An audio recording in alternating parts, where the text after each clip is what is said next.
Some time ago in the past, we had this impromptu visitor in our house.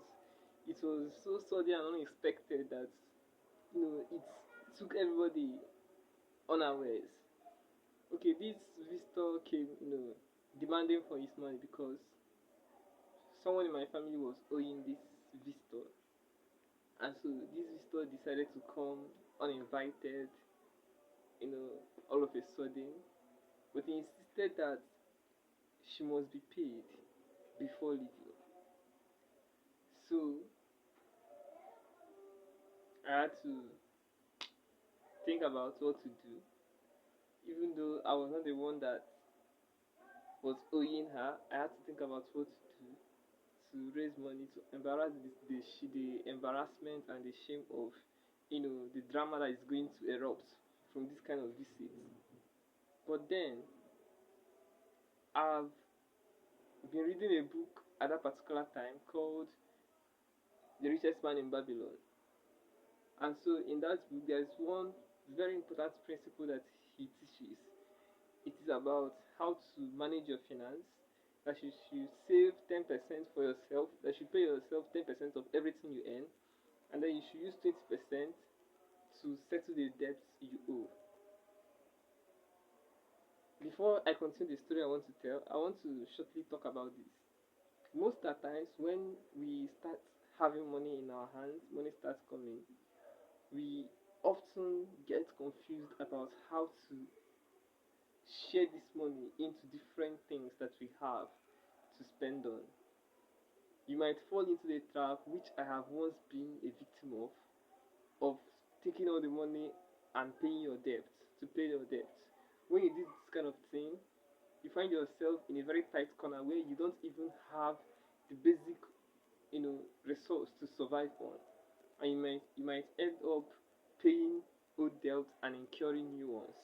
So it's a very bad financial planning system to go with. Or you might decide to save so much that you might not have enough to survive on. So for you to actually manage your finance very well, you have to follow a system that really works. And so stumbling on that richest man in Babylon, reading that book have actually opened my mind and my eyes to a very wonderful system that could help you pay your debt, save, and even have enough to live on. So the idea is simple that you should save 10% for yourself, 20% for the debt you owe, and then yes, you should use 70% to take care of yourself. Like that is the amount you should survive on. And so immediately the August visitor came and announced the purpose of his coming. I called one of my friends and told him, boy, Kiwi, look at what is happening. Can you send me so and so amount? I collected the amount and I gave I paid up the debt. The visitor left without any embarrassment.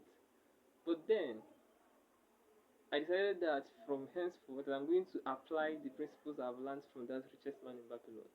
And so for every money I earned or I got, I saved 10%, used 20% to pay my friend that I collected an amount for, and survived on the remaining 70%.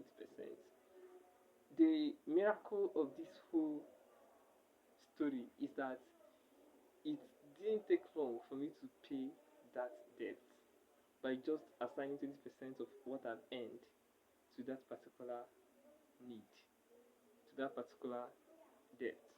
So that is the importance of reading. It exposes you to proven techniques and strategies that have worked for many people and that could work for you if you can actually sit down and read.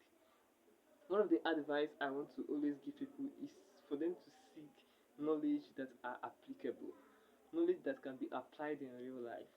Most of the times we enjoy fantasies, fiction. It is good to read these things because it widens our imagination, but always seek applicable knowledge.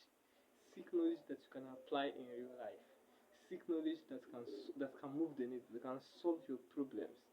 That is why I recommend that people practice the things they learn from reading. Don't just read for the excitement of reading, for the pleasure of reading. Read because you want to get this formula, you want to get this solution, and you really want to apply it in your life so that you make your life easier, and you can also advise others who might approach you with similar problems from experience, because you have already applied a technique you've gotten from a book you read, and you can share it with them, which probably is going to also work for them. So read and practice the ideas you get. Don't just read for reading's sake.